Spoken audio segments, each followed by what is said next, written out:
Hey guys, Katie Krause here for Hollywire.com, coming to you from behind the scenes of House of Blues Los Angeles, about to catch up with Taking Back Sunday's Adam Lazzara and John Nolan.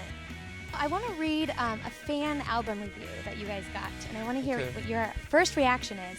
Someone said, "You will feel your heart swell when you hear these two singing together again. It's how you felt your first family dinner after your separated parents got back together." Oh, wow. So me and Adam are like divorced parents that got back together. Yes, That's what they're saying. yes. Yeah. And the kids are Pretty very accurate. excited. Yeah. I would call that a glowing review. And thank you, whoever that was that wrote that. What was the conversation like that you guys had that made you want to sort of form this reunion? It was really our drummer, Mark, who was kind of spearheading the whole movement, if you will. It was really more important to rebuild our friendship rather than or the music kind of came secondary to that. Once we started to get that back together, everything else just kind of it happened. Yeah. Fell into place. Yeah. Everything fell into place. What about the recording process this time around? Because it's been almost 10 years since Tell All Your Friends. We fell back into the writing process very quickly and very easily, which was really cool. I think that made everybody much more confident because the first day I think that we got together to write, I'd say we at least 2 or 3 songs came together just in that one day. Yeah, so it was exciting, like everything was just clearly coming together and working very well. What about the first time you guys performed together for an audience again? What was that like, and how was it different from maybe how you guys performed together years ago? I remember there was a lot of tension before the show because, first live show back, and it was just almost immediately when we walked on stage and got that response from the crowd that there was like this sense of relief and excitement, and like all that tension was gone. It was really cool. Well, I think for me, what made me fall in love with your guys' music initially was always the lyrics. So I want to know what inspired the lyrics for this album.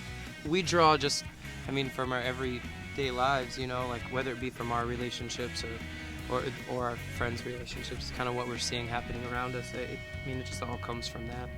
Yeah, just life and the things that you think about on a day-to-day basis, the things that you think about other people and what you see in their lives, and there's different things now that that we draw from, but it's all comes from that same type of place that it always has.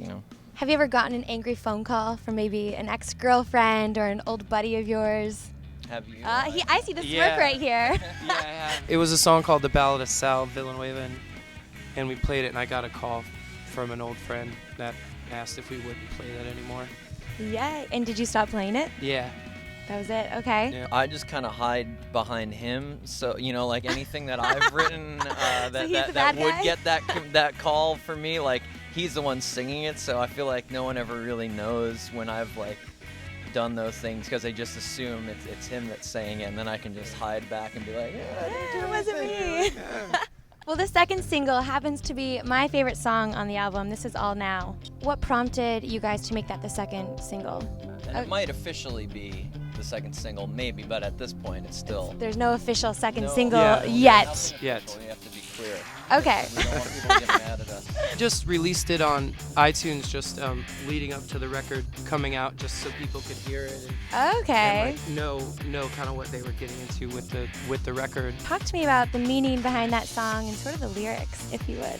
As you get older, like there's certain things I feel like that certain issues like that surround faith and things like that start to come more to the forefront of your mind because it's up to you to really make a decision about what you believe and all. There's, I think, a point when someone has faith in something, whatever religion they might be, where, faith is a good thing, but it can also kind of take over your life and sort of maybe make you into something that you're not.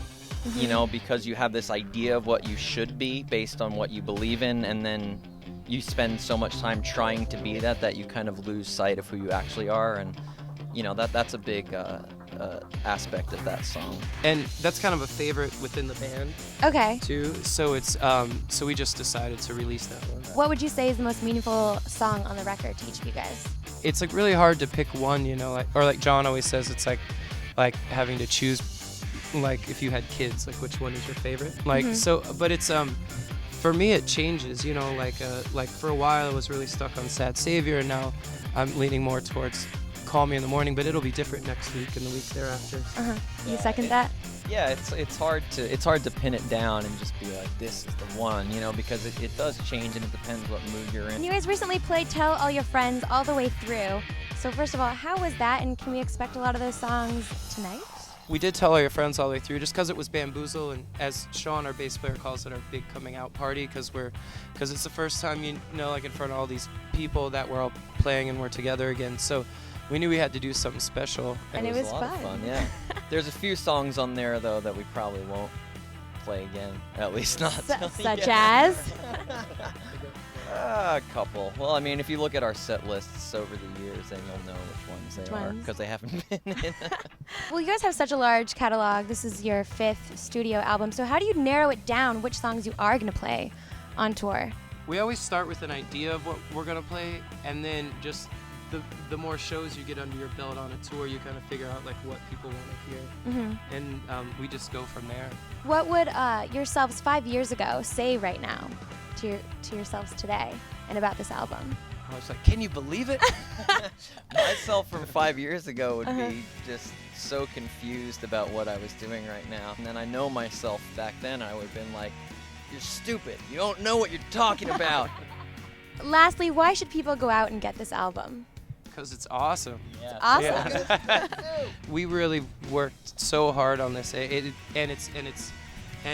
we made sure to get the songs to the best that they could possibly be, and I really feel like that that you're missing out if you're not listening to it. I would agree with that. I like the album a lot. Thank you. Thanks so much for sitting down with us. We appreciate it. Thanks for taking the time. And we're looking forward to the show. So thanks. Us too. Thank you. All right, thanks.